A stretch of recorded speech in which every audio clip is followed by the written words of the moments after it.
தெய்வங்களுக்கெல்லாம் இறைவனாம் ஆண்டவர் பேசினார். கதிரவன் எழும் முனை நின்று மறையும் முனைவரை பரந்துள்ள உலகை தீர்ப்பு பெற அழைத்தார்.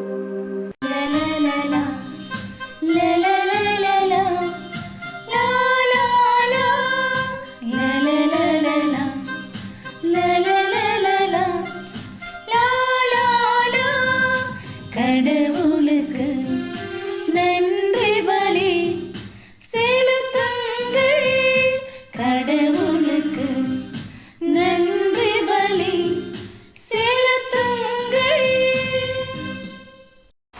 எழிலின் நிறைவாம் சீயோன் நின்று ஒளிவீசி மிளிர்கின்றார் கடவுள். பலியிட்டு என்னோடு உடன்படிக்கை செய்து கொண்ட என் அடியார்களை என் முன் ஒன்று கூட்டுங்கள்.